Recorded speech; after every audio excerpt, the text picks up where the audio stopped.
Okay, so we should talk about some myths about head lice. First of all, head lice have been around as long as humans have. So it's not mom's fault. Oh, that's good to know. Yeah, yeah.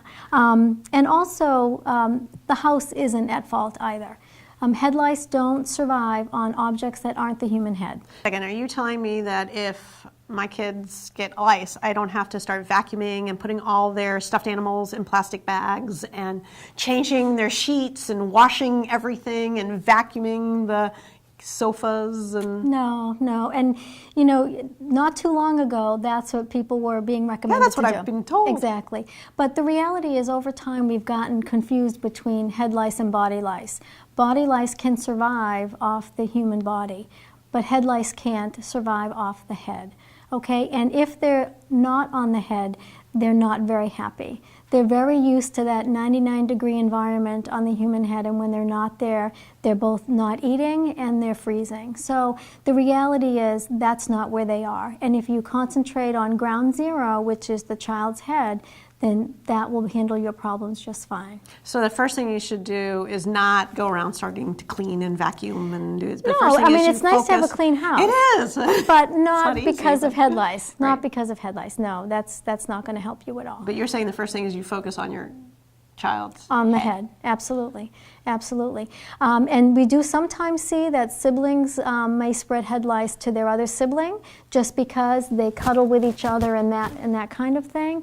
But the reality is head lice is not spread in schools, and we hear that a lot. People think that the school is infested with lice, but that's not the case. We always get the sheet from school, the report from the nurse that there's a case of head lice. Oh yeah, and when you get that, you need to take that with an understanding. First of all, we know that head lice don't jump from one head to another.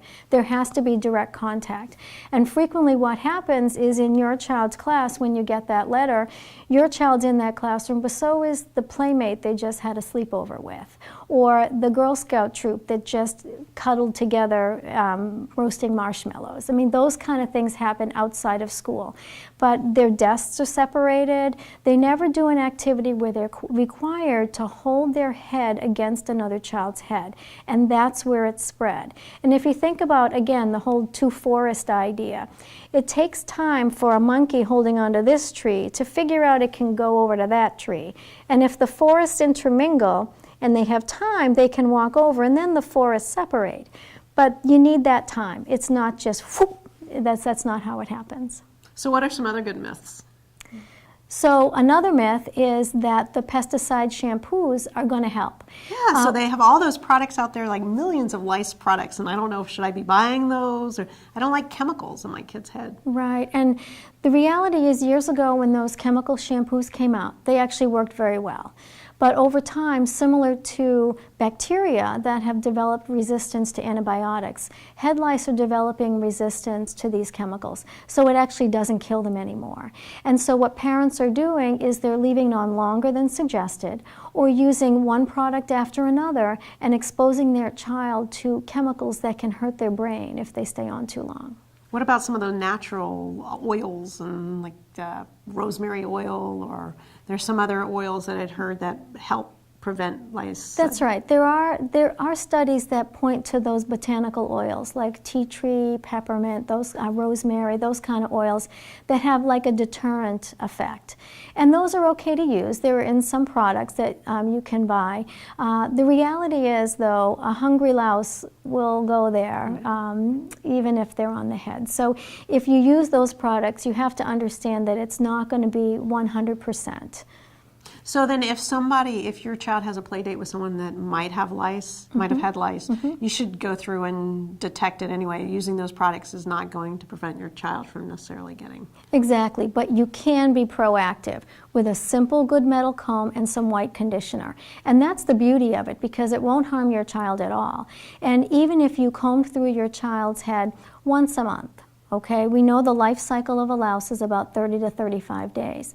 So if you comb through your child's hair once a month with the comb with the white conditioner, if your child has gotten head lice, because you're checking every month, if they do get head lice, you'll find maybe the adult and a couple of nits, and that's all, because they would have been exposed. or they might find nothing. And then you know, even if they just had a play date last Thursday with you know, Jane who has head lice, you know they didn't get it. So moms can always be proactive by just checking themselves and making a monthly combing just part of their kids' routine. And the more routine it is, the more the stigma just relaxes a little bit, because people think it means you're dirty or it means you're bad, and we really need to try to get rid of that stigma, because it's not what it is. It means you're loving, and it means you're touching heads because you're friendly, and that's just what head lice have relied on all these years, and that's why it's in that younger age group especially. So great, then let's figure out how to actually treat it if your kid does get head lice. That's right. This mom. This mom. This mom. This mom. This mom. This mom Needs help. What do you need help with? Have an idea for a show? Want an expert to help you? Contact This Mom Needs Help.